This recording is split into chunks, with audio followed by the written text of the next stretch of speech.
not play. Yeah. So anyway, that'll just be really, really fun. So I hope all of you guys can. What is that? It's tomorrow at the Copper Nickel, and it's the GLP. Oh, that's the watch party. yeah, that's the watch party with Milner. And Oh, Mother- is that? and Mother. Yeah, I'm actually coming up to that. I totally- heard you're coming. Yeah. So that- So I'm gonna go to my son's little league. He's got a little flag football game, and then I'm gonna leave straight from there. I'll be here about 7:45. So I'll be there before the results and just be there. And then I got people saying, "Are you coming to the there's a main thing?" And I'm like, "Because I don't want to." To be honest, I'd rather be home with my family. I know. I'd rather stay in my other son's little league game, but I'll leave his early. I won't make his. But And then he'll think that the other ones. I was actually just gonna stay at the little league games and just stay. But that makes I'll come up tomorrow night. It's So gonna be fun. And one other thing, we are gonna have a December meeting, and it'll be with the county commissioners, and that will be the second Monday, because they have budget on the first Monday. So it'll be the second Monday at noon. And if you like this place, we'll get this place again. We may not, depending on how many people we have. This is so good to see as many people. So we may be in the auditorium. And maybe, I hope we have a good turnout. So anyway, that will be it. If you do want to have kind of a party and have it catered, we can do that too. So give me your feedback, please, because otherwise you're just going to get water. All right. So we're so excited that Blake took time out of his busy schedule to come and be with us today. Do you want me to read your poem? no, I I know everybody well enough, and if there's more to do on that front, I'm happy to share. I'm just gonna tell stories of her. Well, I'll tell No, you don't need to. You can say what you want to start with, but do not read that bio. Because I've known Blake since he was little. He and my son played Little League football together. And then they went into high school playing football together. And anyway, so he was over at my house, and you didn't do a lot of the bad things. You didn't get in any fights, though, did you? You know, I'm not gonna admit to it now. Like if I've gotten through it and thinking that, then we're gonna go with that already. Anyway, and I know his family so well. As a matter of fact, every now and again, I call Blake Dave. But it's because Dave and Leslie flows off the tongue. That's So, okay. It's it's the best part about me. I know, it's a real compliment. I want to do that. Anyway, but I'm so excited to have Blake here, and I'm just going to turn this time over to you. And then just so it's kind of, you're just going to tell us some things, and then we're going to ask questions and ask really hard questions. Yeah, because That's what I hope. he's here. So. Yeah, good. All right, it's here, and you can use the podium if you want to. Can you hear me okay? Yes. We go Do you this want way? some water just in case? Sure. Any chance I get, there's been a handful of opportunities for me to at least speak or be in a joint meeting with you. I love it when I get to do this with Debbie there because, I don't try to pretend anything. She can call me out on all the stuff because she's known me for too long. And then Friendship Park was literally my mom would carpool one day, the Wallaces, we were literally a block away from here playing Little League. And I matched up with Tyler for our whole entire college too. Mhm. So we did other things than just play football. In fact, we were both in pre-med together. Yeah. He became a doctor. I became a politician. You can see who did better at that. But Debbie's son Tyler was always just driven and could accomplish an enormous amount. And I just saw him at a funeral the other day, Dave's funeral, and a barbecue we had at Sean's house after. So it's been one of the neatest things to be doing in this role and immediately start reconnecting with my high school sex ed teacher, Debbie. And, that's probably on video. And Suzanne Ferry, who was Suzanne Ellison at the time when she was my assistant principal. So all the people that have all the dirt on me, and we've still been able to get to where we were. I did a thing at the Ogden Police Department the other, kind of right on the front end. Right when I was, I try really hard when I'm in the district work periods. So you have all of your DC time, which is just booked up solid from the second you land, so the second you leave during the session week. And I'm going to introduce Rachel here in a second because it's the most important thing to for the question period. This is a unique opportunity to have Rachel here, and I'll explain that. But when I'm in district work periods, I get a chance to do a lot of things that I actually really enjoy. Town halls are something we prioritized a ton during the first term, just so we could get out and make sure we were communicating. Obviously, the newsletter. If you're not following the newsletter, I beg you, please follow the newsletter, and I'll explain why it's more important to me than any other type of communication. And we would go to companies and manufacturing. Obviously, a ton of time on Hill Air Force Base and universities that we represent. But Ogden Police Department was the place that we went. And they gave me about a half a day tour, and I met with a lot of the detectives, Brett Connors, and and so they take me into this tech room, and they go, "Oh, so here's where you can see right here we've got full drone footage of Washington Boulevard. In fact, this is just from this week. We've seen some cars racing. We're able to then respond to things better." And I stopped in midway, and I'm like, "How far back does this footage go?" And they're like, "Don't worry, Congressman. We didn't have drones in the 90s. We were finishing high school." So again, other times that I spent with Tyler and I that we still joke with the Wallaces about. Rachel Wagley. To be able to come and have Rachel at the Republican Women's Lunch for Weber County is a real treat, because she is my chief of staff, but she's DC based, and you all know my background to a small degree. I have never been in an elected office. I was never a legislator. I've never state legislator, and I see that as a positive. I always have, and I continue to see it as a positive.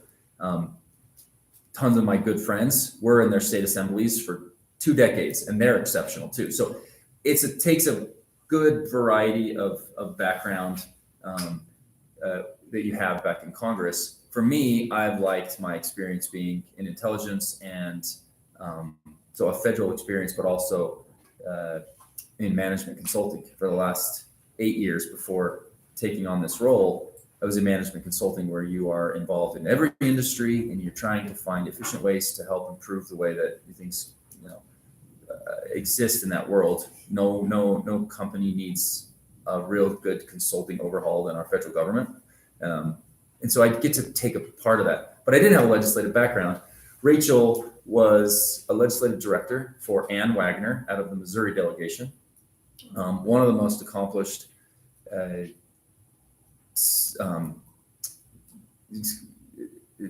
it diminishes it by saying staff. She's my chief. She runs the whole show. But she's a staff. But yeah, I know that was that's not good, because I call myself the deputy to Rachel. But she has an incredible background from the Naval War College, from a foreign affairs background, and then a really, really solid, productive, we're going to get things done that we can get done legislatively. And I can ask her to share a little bit about that. But one of the top legislative staff members in Washington, D.C. And I chose her because she clearly head and shoulders above any other interview that I did for chief of staff. And my wife was a big fan and told me I was stupid if I didn't make her the offer the next morning. And I'm like, no, I get it. But that was an area that I needed to be up to speed on. And the reason that we look at, so there's 47 freshmen in the Republican conference right now, right? So in November 2020, and I can talk more about this to whatever extent you want, given the everything political that's going on, and tomorrow what we expect. But we won big in November 2020. House of Republicans flipped 15 seats.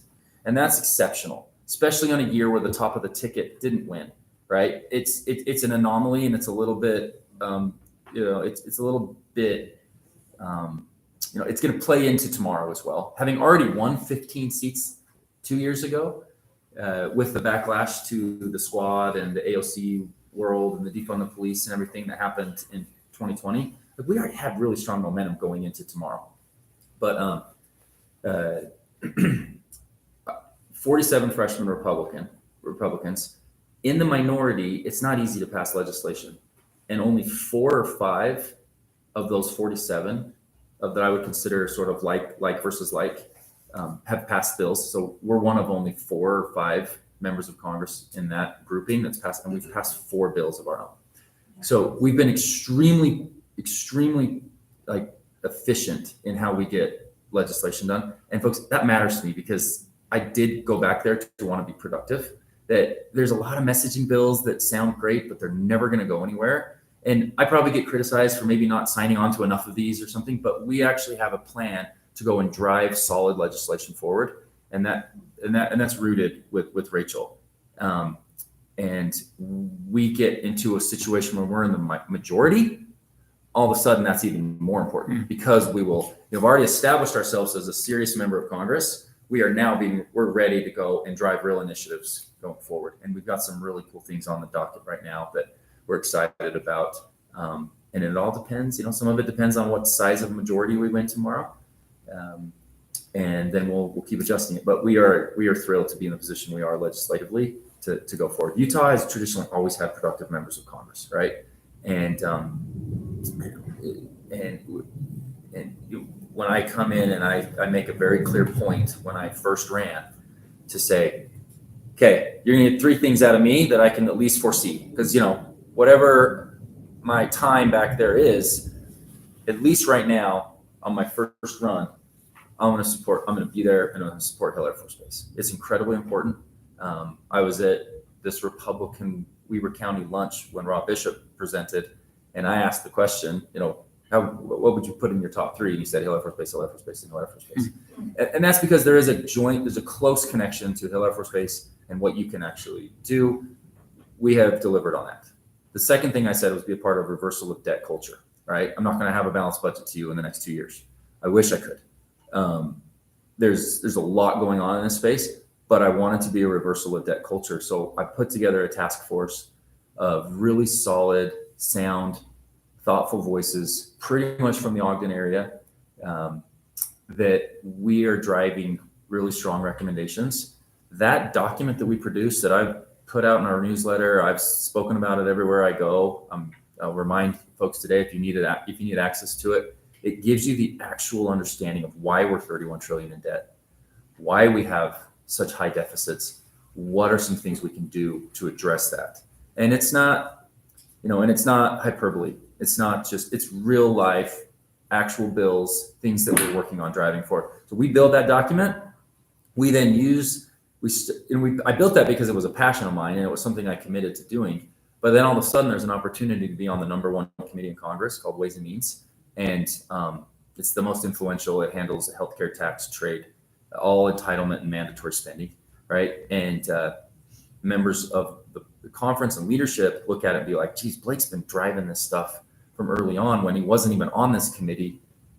He's a serious, we should consider, putting him on this top committee. That's what the situation we're in now. We'll flush it out over the next few months. But that's how I'm fulfilling my second, promise that I made. And then the third piece was being a conservative voice for the next generation. And I just did another Hinckley Institute of Politics forum with students. I'm trying to get involved in colleges as much as possible, from not only just college Republicans, but going to poli-sci classes and helping guest lecture.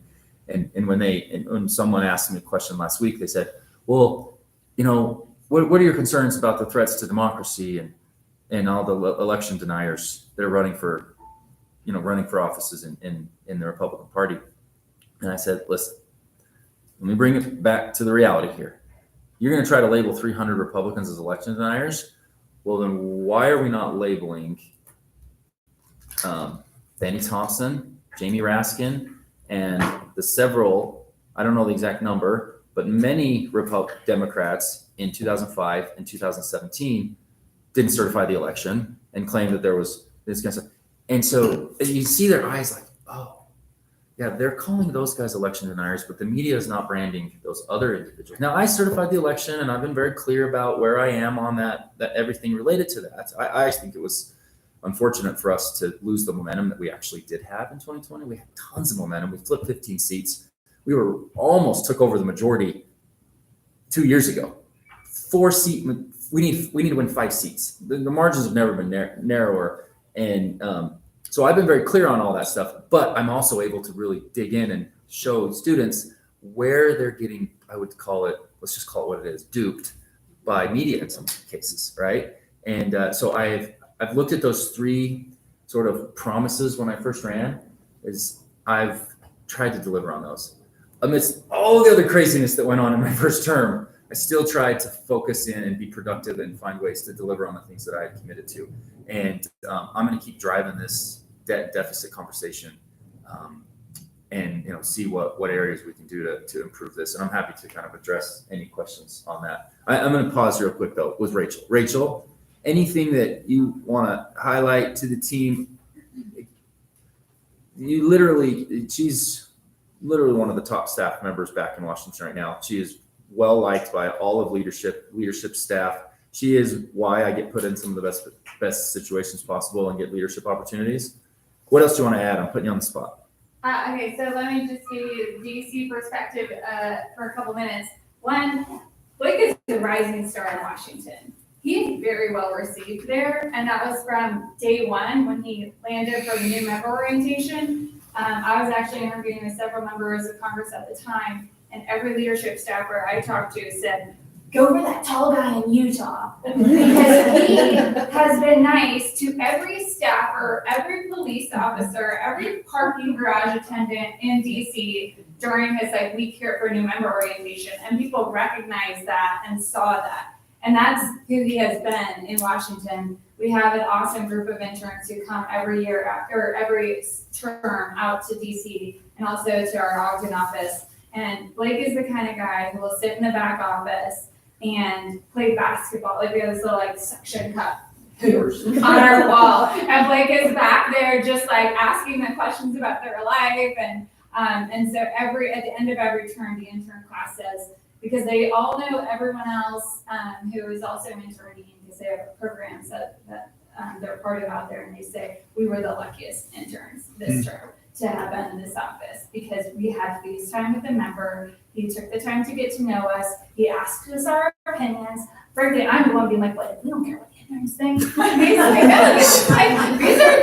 the rising generation. We want to be winsome, and we want to capture this generation and convince them of free market principles and conservative, so he is awesome, and he is being recruited for the top committee in the House right now. It was Kevin McCarthy's chief of staff, who came to Blake when Blake was traveling with Kevin McCarthy in Israel in February and said, will you please consider being on the Ways and Means Committee? Well, the Ways and Means Committee, that's the number one committee in Congress, and they're coming to him, asking him to serve. People campaign for years and years and years to serve on this committee. There's a whole process through which committee assignments go through, and you start at the bottom and you work your way up over many terms, and they're coming to him his freshman year. He's been there at that point a year, and they're coming to him and asking him to serve because he's seen as somebody who's been very accomplished legislatively.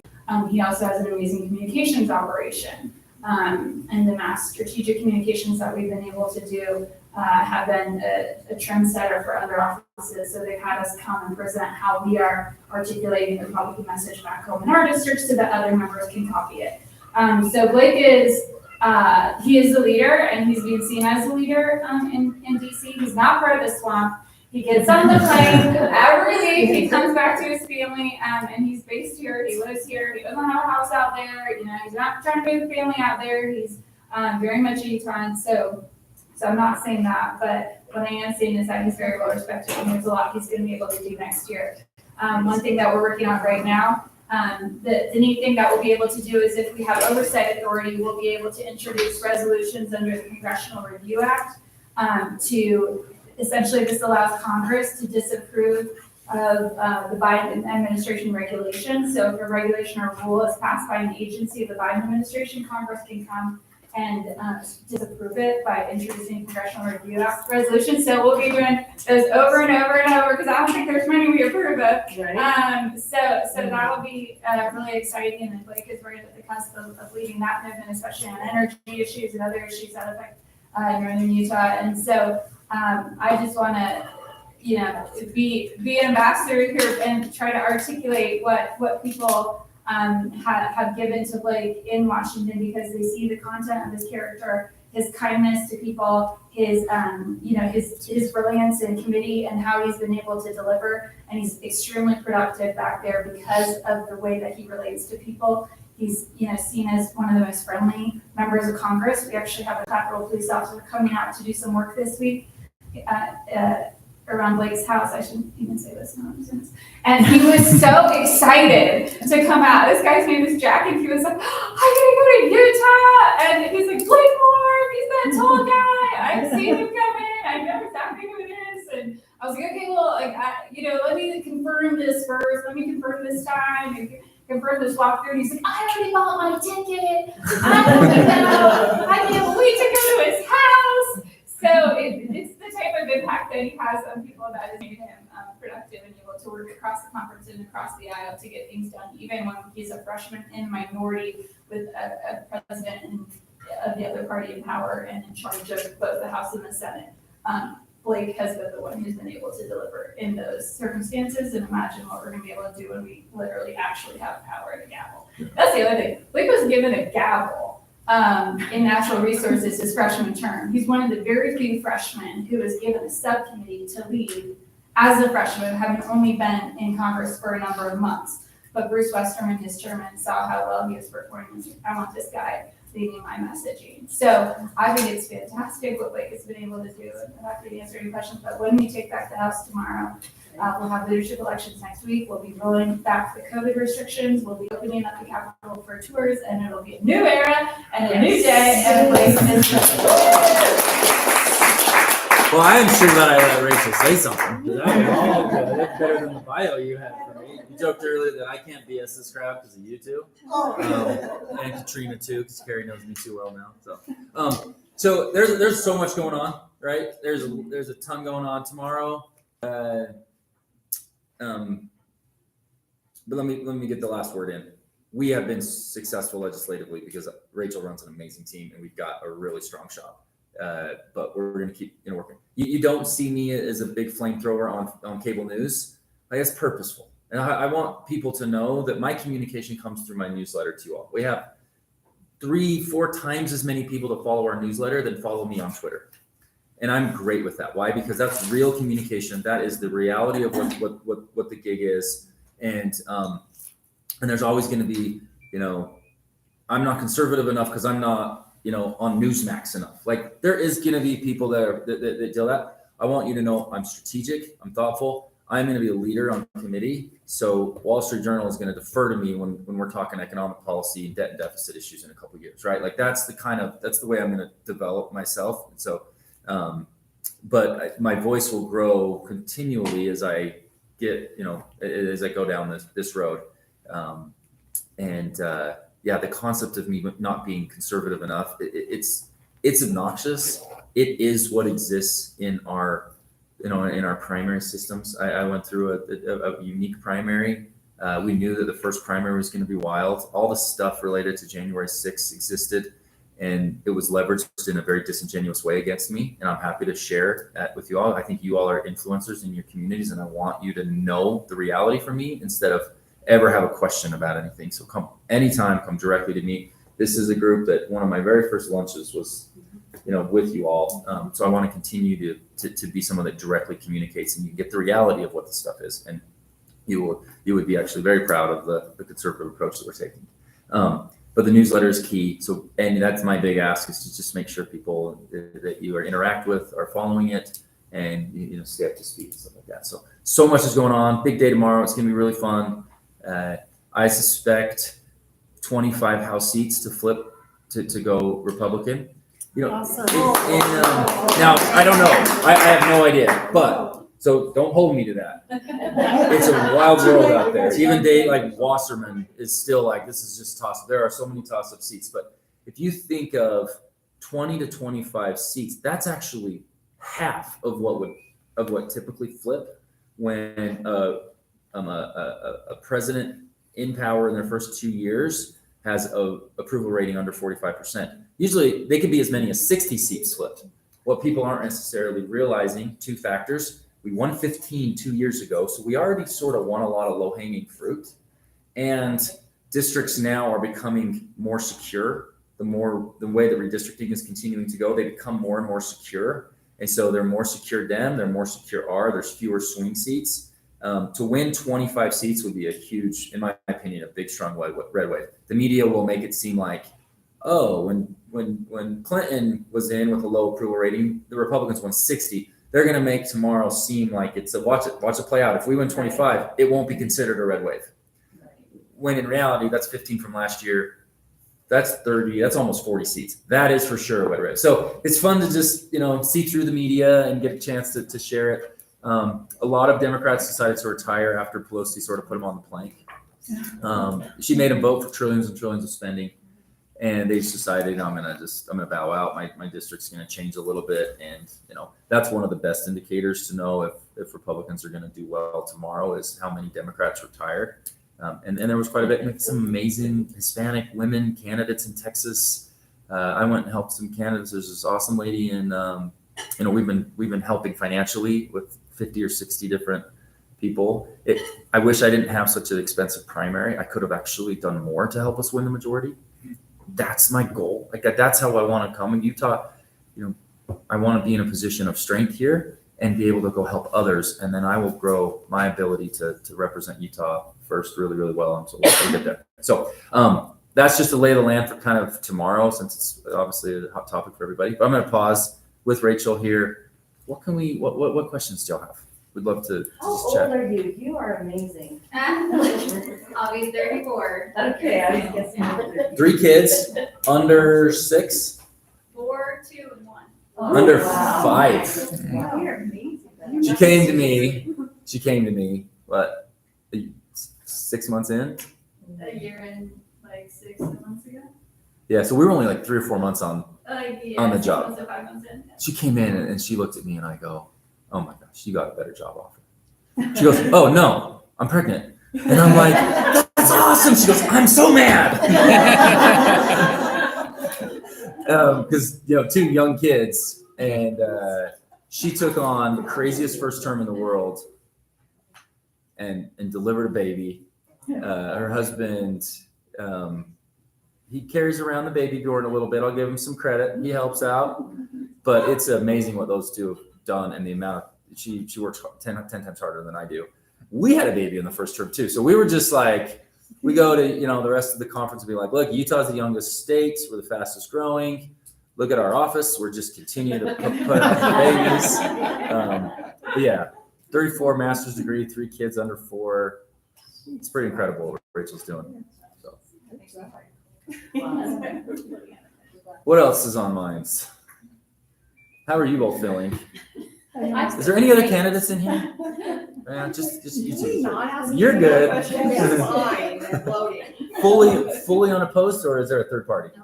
There's no third party at all. Okay. She's sick.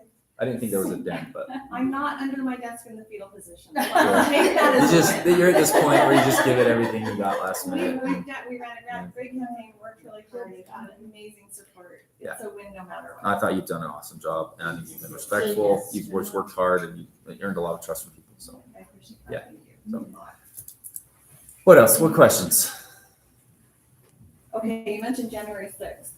Yeah. Are they gonna ever release all the video? And does that matter? Should it matter? So it was a bad day, and it was a day that shouldn't have happened. Right, it's a day that shouldn't have happened. Could Speaker Pelosi could she have called the National Guard in on the front end? I think there's probably a case to be made for that. It's a nice talking point for Republicans to be able to say, "Oh, Pelosi didn't bring in the National Guard." It shouldn't have happened. It shouldn't have gotten to the point where it got, and that's on us. And I'll just say it, And ultimately, I hope it earns people trust from me instead of, oh, well, he's not supportive enough of Trump. Like, guys, I voted for Trump in 2020. Absolutely voted for him. I have carried on. Look at my most recent op-ed where I talked about Tax Cut and Jobs Act and what we accomplished there and how it grew the economy. Like, I'm there. That was wrong and it was critical. And I can call it out the way I call it out, and move on, and then I can continue to call out all the nonsense I see from Dems. That's the case. So if we win the majority, January, the select committee will be dissolved. The January select committee, what's fascinating, the chairman, Benny Thompson, did not certify the election in 2005 with President Bush. And this is the main thing that they claim Republicans did wrong. I think it's unconstitutional. Most agree, Mike Lee would agree. We're not saying that there wasn't issues with the Pennsylvania way that the Secretary of State approved this over this. It was done in a rush pandemic situation. That happened. And that also happened where states where Trump lost too. That was always my case with January 6th was, hey guys, we're objecting. And I said this on January 5th to the whole conference. Imagine how bold I was 2 days in. Say, look, if we want to make this about election integrity, because I believe everybody here believes that, and that is the right message. But if we want to make tomorrow about election integrity, we can't just object to the 6 states where Trump lost close elections when other states also changed their election laws during the pandemic, and those are states where he won. We would do better tomorrow if we objected to some states where he won. We know that this is going nowhere, where they don't have the majority. This was all a statement. None of it was actual. And I said, tomorrow's going to go poorly and it's not going to look like election integrity. It's going to look like we tried to overturn the election. And that's been the narrative the last 2 years. So imagine saying that 2 days into your job when most of leadership was going to not certify. Some leadership was. It was fascinating. But we'll dissolve the select committee and we're just ready to move on. The American people are ready to move on. Right. You go look at all the polling. It's inflation, it's immigration, it's crime. The New York Times just produced a really, really good article that was just like, I really respect when left-leaning media is willing to admit, something. And this graph was just like, look, in July, these were the hot topics. They've only grown for, these are things that Republicans are focused on. Those have only grown of interest and why people are going to vote. And abortion and a few other things, the threat to democracy, have all decreased since July. And so that's a big indicator, hopefully, for tomorrow. We're just going to move on. I think that's the case. There's we've been doing some of our own pieces of investigation. I don't know what the country gains by just continually rehashing it. Republicans have called out the violence, more so than Democrats were willing to call out the violence over the summer riots and everything. So we can stand on that and move forward. With regards to Hill, that's passion for me too. It's in my district. And I really love how patriotic you are. You had me when you did a speech on my husband on the floor. I thought that was really neat. One of the coolest things that we did all first time. I thought it was awesome. What are the biggest things for Hill that we maybe need to be aware of, and things that we can do as a community to help support? Simple. Hard to fix, simple. It's housing. Yeah. Isn't that funny? The government. It's housing. How does government fix housing? So it's healthcare is a little bit. When we did a really great roundtable with a bunch of military families, mostly active duty, some reserve and guard, but it ultimately came down to housing and healthcare. But housing is the bigger issue. So Mayor Shepherd has an awesome idea. There's already this light tech exists. It's already, that states are addressing it in their own way. These are Band-Aids to really do affordable housing. You just have to, build stronger transportation networks, build better infrastructure, and allow for smaller bite-sized properties to alleviate the congestion with the transportation networks, right? So that's how you address it. Is you do it in a private sector market way. But when you're dealing with military is not the private sector. Military is, it is entirely government funded, except for things like enhanced use leases, which I'll add to is how you fix it. That's when public-private partnerships exist, and they're so effective. And Utah and Hill Air Force Base has shown the best way to do it. So that's a little bit of how this solution is. We are going to try to make a legislative carve out to enable more units that military families would be eligible for. So it would put them sort of at the front of the line. It wouldn't put them over other recipients of affordable housing, but it would allow for them to get into an apartment building in Clearfield more easily. So Mayor Shepherd has kind of drummed up the idea, and we're running legislatively with it. It would actually be run through Ways and Means Committee, ironically enough. So you can kind of see how a committee like that we're gonna try to leverage a committee like that to be solving some of the military's biggest issues. So if Hill Air Force Base, if people continue to come here and they're not able to, live on base housing is great and it's really highly regarded, but off base housing is more and more difficult because of the environment around here. It's tougher for everybody, and as the prices go up, they can't just go ask for a raise. They're on a rank system that they got to wait X number of years to get their step increases and things like that. So the inflation hits them hard, and housing prices hit them harder than most other communities. And it's about helping figure out that piece. If that's the case, they're going to keep telling all their friends about what it's like to be at Hill Air Force Base and going up to the Wasatch back, and you get to go to the Wolf Creek Foundation. I missed the Ben Carson thing because I spoke up at the Wolf Creek Foundation fundraiser that night that sponsors deploying families up in the Wasatch back for a weekend. It's a really cool thing. Those are the types of cultural things that Hill Air Force Base has that others in the active duty were like, you've got to come to Hill. But we need that to still be strong for us to continue to get the workforce here, because we've got the program set from Sentinel to F-35 to test and training range. We've got the right program set that will thrive here going forward, but we just need to make sure we can do it affordably. I appreciate that. I'm still in the Air Force, So, and we're hoping to come back. yeah, along that same line, I know that mental health is also a big deal. Yeah. And with our military as Especially well. our veteran community. Yeah, and it's just that's a huge thing. Anything in the works for something like that? So I'll plug what we're doing on the Veterans History Project. It's been in every one of our newsletters for like 6 months. I've interviewed my own dad. I interviewed Dave, my dad, who ironically when I put my name on the ballot for the very first time, I did Blake David Moore. So just a few people would remember my dad. Maybe got me an extra vote or two. And just interviewed Gary Harder.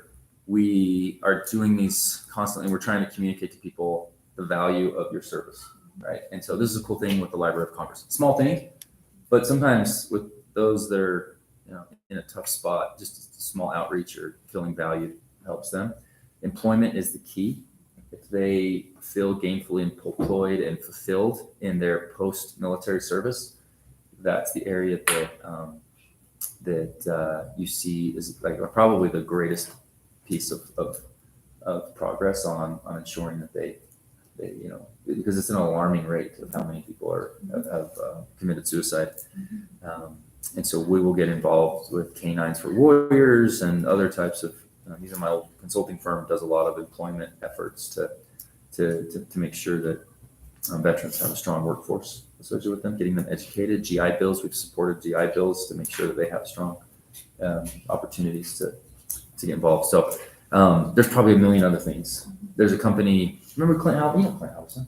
Yeah. Dion's son. Yeah. Clint just called us, and they're working on something that helps with elderly care and an alert system, but it's called now Combat Buddy.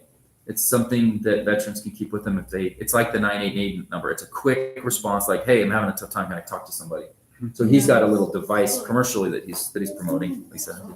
So all sorts of different. We just talked to him two weeks ago about what they're doing on that front. So, what's up? You're also supporting the Zero Suicide Initiative pilot program at VA hospitals. It's a piece of legislation that's going to So there's a Live On program. Is that part of that? Live on. Mm-hmm. Yeah, maybe. Maybe we can look into it. Yeah, like I said, there's a lot. A lot of people care about it, and we're still seeing alarming rates. So we've got to pinpoint the real issues. What are questions? Please. I liked hearing that you want to balance the budget. Wave your magic wand. Where do you start? What would you have to cut programs, obviously. How would you go about balancing the budget? Yeah. Okay. So again, sincere request to just, I don't have any of the QR codes with me, but if you Google Blake Moore debt, on like the second hit, the first and second hit, it's all about this debt and deficit document. There's 8 pages. It's a bit of a read, but it gives you a perspective of what's going on. So first thing, we got to fix the budgeting process. It is too convoluted, and in too many committees directly affect it. And this whole concept of a debt ceiling, like the debt ceiling makes news, but if we need to, I would change that debt ceiling conversation completely and get it to a debt to GDP ratio. So right now, before getting into a balanced budget, getting our debt to GDP ratio in the range of about 0.7 is probably the most important thing for us to be able to do.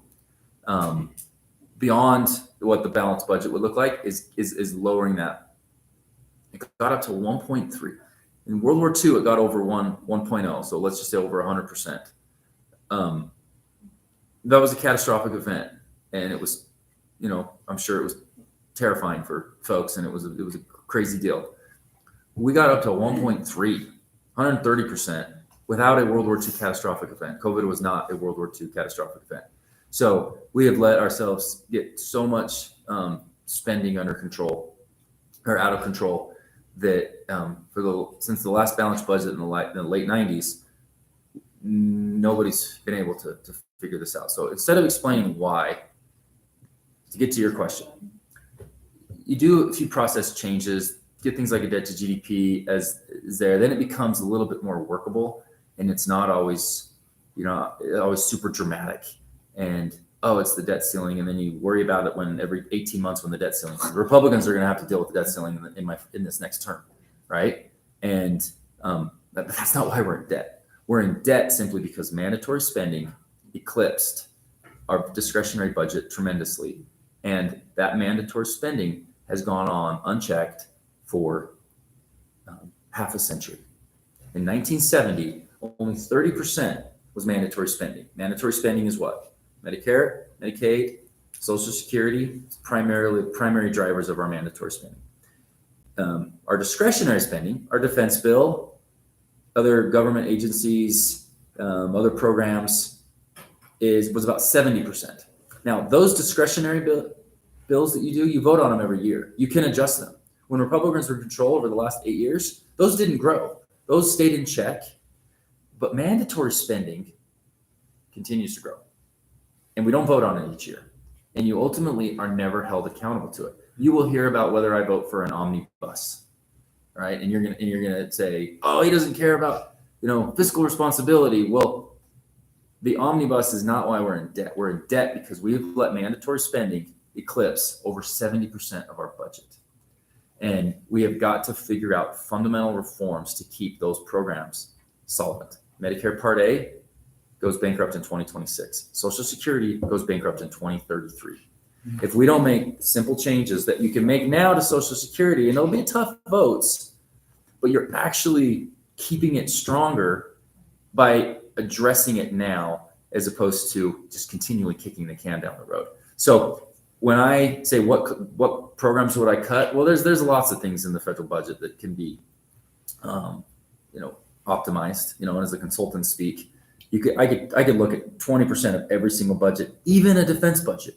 Right? I'm not lobbying for defense cuts at all, but I'm saying you could find 20% inefficiency in virtually every budget. I would love to have serious members go back and try to figure that out. But if we don't change our mandatory spending issues, then anything you do to the discretionary budget is just putting a Band-Aid on a massive flood, right? And so you have to be able to reform the Social Security benefits. It cannot just continue to exist the way that it exists right now. Those that have paid into it and those that are in retirement age, nothing's changing, right? And no Republican nor Democrat every one of them loses their elections if that's the case. That is not what anybody is saying. This is talking about what my kids should expect. My kids should not expect to see the same Social Security system that exists now. We need to change it. We need to adjust it so it gets into the right mode. So Secure 2.0 is the exact type of work that's being done, particularly in the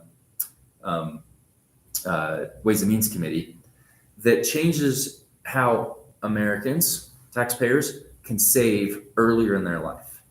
And if we can promote and encourage that, then we don't become so dependent on things like Social Security. Because it was never intended to be everybody's a holistic retirement account for people. It was supposed to be some bit of a help for a bridge to get past the tough point. It was never intended to be what it is now.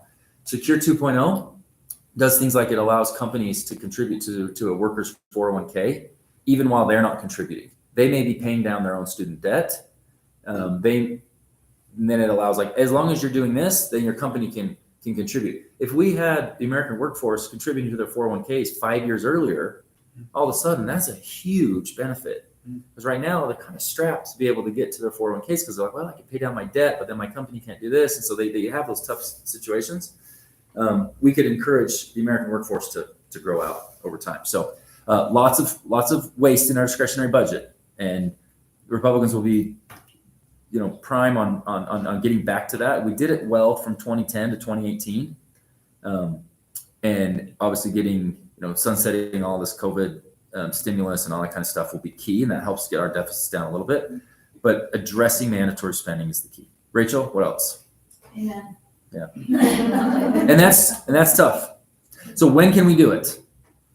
If we win the House and the Senate tomorrow, and when was the last time we balanced the budget? I said 1997. Bill Clinton was in the White House. Bill Clinton would not exist in the Democrat Party today.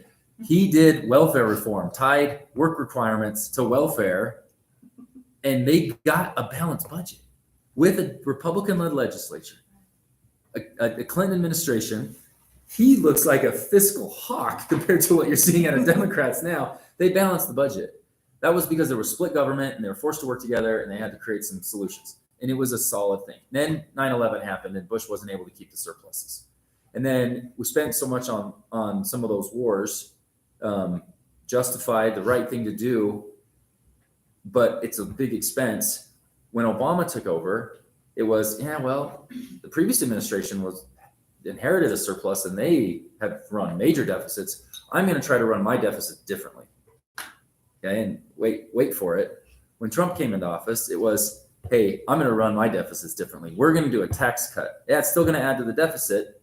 It's going to add a lot to the deficit, but it's a healthier way to go about the economy. I agree with that. I defend that every single day, but it's still added to the deficit. And now Biden, we're going to spend. We're going to do our deficits differently. So for the last 25 years, Congress has just done deficits differently. Now, go read my 2017 versus 2021 op-ed in the Washington Examiner, and it explains how much healthier 2017 was versus 2021 economic policy. And we need to build off of that Tax Cut and Jobs Act bill and go in 2025. If we could get a White House back in the Republican control, that's when we have the opportunity to do the other half of Tax Cut and Jobs Act. There was a lot of plan for it, and Paul Ryan led the Tax Cut and Jobs Act effort, and he wanted to push for more entitlement reform to get the spending under check. That was too much for, as I understand it. President Trump was like, it's too much. Let's do the tax cuts first. It's too unpopular to go after all the spending right now. Let's get to my second term and then we can address it. Well, we never got that chance. If we can get a White House back in 2025, you can go after and continue to work on all of that mandatory spending. And that's kind of why I'm so excited about potential Ways and Means, because that's where it'll all be done. And, it'll be tough, but it's got to be the right thing to at least get that debt to GDP lowered. We owe so much on our debt now, and we're servicing that debt so much. It's hard to get to a balanced budget given all the factors. Some of the only proposals I've even seen from the most conservative of us all in conservative group, the Republican Study Committee, which I'm a member, is even a 5-year plan. And some are like, we have to do it next year. And we're like, we do it next year, there's calamity. Like, you then completely lose. It's just done. We have to have a sustained plan. We didn't get us into this situation. We've got to get out of it, though. So there's a 5-year plan to balance the budget. And that's still pretty aggressive given where our debt is now going to cost us so much. So I hate to be sort of a Debbie Downer, but just know that there is a plan. There's a thought. There's 2025 could be a little ugly. What's that? Yeah, no, I mean like a Suzanne down. No, not a, there's not a damn bonus. Excuse me. Yeah. He didn't mean to. And so it's a little concerning, and it's there's nobody that's out there promising a balanced budget. If we get the right political environment for 2025, we can go about it. The next 2 years, we can hold. Biden's going to have to pass and fund the government. He's going to have to pass some appropriations bills, and we got to do a lot of things. We can use those purse strings to sort of get some things that we want out of it. And the debt ceiling comes up. We're going to negotiate to get a lot of things in the right place. And in order to get the debt ceiling passed, you're going to have to, if we have the control of the Senate too, you're going to have to get 10 Democrats to come on board. But we're going to have more authority and ability to kind of do that kind of stuff. So just know that if I'm voting for something that seems like it's going to get criticized, like an omnibus or an appropriations bill or a debt ceiling, I just ask you to come and ask us what concerns you have, and I'll tell you what progress we made out of it and what we're doing as far as what's the ultimate plan. Because letting the government default is the worst option. The best option is using that to get us into a better situation. And that's what Republicans will always do. Even if you do have to pass a debt ceiling, you will get us into a better situation and move in the right direction. But we've got to find a way to not have the recoil back in Washington of 2024, like, oh, Republicans have had control for 2 years. They haven't been able to do anything. Now we're going to try the Democrats again. This constant back and forth, it's really tough. So. Well, it's almost time. We're having fun. What else? Any other thing that I'll be briefer? I'll be quieter or So quicker. I teach adjunct at Weaver State, and you mentioned that you talk to the students in poli-sci classes. So I'm wondering, in your opinion, how did we get to where we have the liberal influence in the universities, and what message do you think is the strongest for you to bring when you go to talk? Good question. It's for me, it's been obviously economic policy, as I just went off for 20 minutes, and tying that to the importance for them. They do not want to be laden with. You have 9.5% inflation. If you take your annual salary, 8.4% is 100 divided by 12, right? So 8.4. If you have 9% inflation, you are removing one whole month of salary away just because inflation is so high. That is crippling to kids coming out of college. And so I like to talk a lot about economic policy and kind of seeing through this concept of government spending is going to be ultimately good for me and my job. Government spending to that degree, if it's military or infrastructure related, like there's ways that we make investments, right? And it's investment spending, but the amount of relief spending that we do only adds inflation, and it just cripples their buying power. They can't afford a house, and so that's the message I usually stick to with most folks. Why it's gotten to that point, I don't know. Professors, more liberal folks gravitated to those professions, and it is a self-fulfilling prophecy to some degree. We haven't. Let me take Tim Scott. Senator Tim Scott, out of South Carolina, African American. He said, "We're the single worst marketers in the world. What we did with respect to opportunity zones is going to do more, or has done more, to truly lift people out of poverty. And it's a sustainable, conservative approach. We just don't do a good enough job getting the message out." So I look at it as the same thing as media. Is it just kind of becomes a culture in its own, and that's what happened in higher ed. Is it sort of just kind of became a culture, and it's a safe place, and you lose it. What we do wrong is our media sources play the same game. Some of the things that I've been criticized for is total nonsense. HR 550, I won't get into it. HR 550 was a Republican-led bill. It actually shored up the privacy on anything related to public health records, but it got this like Breitbart attention that it was a vaccine database, which it wasn't. And all of a sudden, members like, oh no, Breitbart's reporting it's a vaccine database. This is going to be bad if I vote for it, and they all ran away from it. And we're like, the chairman of the committee, Kathy McMorris Rogers, they voted on this. Like, this was a voice vote in committee. This is not a controversial bill. but we made it a controversial bill because the media influenced members to back away. That's the kind of stuff I got criticized for voting for something that was a Republican-led privacy matter. It is fascinating. So we do our own stupid things in media on our own side that we think like, well, we're just going to have to constantly fight, and instead take the approach of what I would say is the most trusted, in my opinion, is Wall Street Journal editorial board, that they are very sound.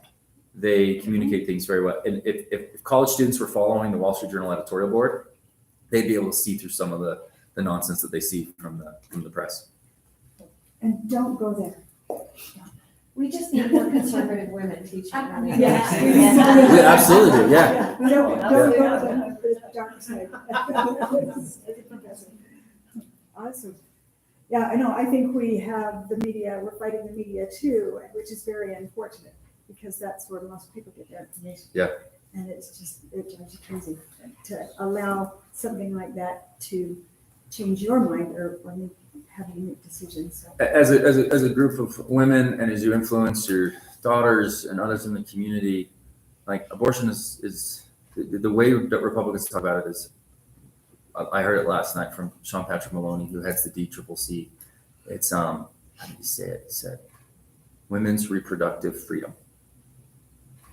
And if you phrase it that way, who could disagree, right? Freedom, I love freedom, right? Like, it's such a marketing play on how you do it. That's why I signed on to things like the Care for Her Act. The Care for Her Act would, it's a Republican bill. It's it gets the child tax credit applied if the baby's in the womb. Why not? Is that not what we believe? Why wouldn't the child tax credit apply there? It provides resources when somebody is in a tough situation. It immediately would help bolster up information, education, and resources to what they can do to make sure that they have that adoption first and foremost in their mind. So those are the kind of things that I'm also trying to do. My message as a man will only go so far, but I am unapologetic about it. And you can see in my debates, I say I will not apologize for it. I support the life. There are circumstances. I appreciate our state for recognizing that. My faith does it too. And we build on that. And if we can make the point of, for 50 years, this was never settled in our nation. From Roe, for 50 years, it was never settled. Let's be responsible Americans and take a chance. Let's try to do and improve this. Majority of abortions are done for convenience purposes. Bad timing, tough spot in my career. Like, get it. They don't want it either. No one really wants abortion. The way that Democrats are talking about it feels like they want it so bad. Like, let's take a chance. 50 years, it was never settled.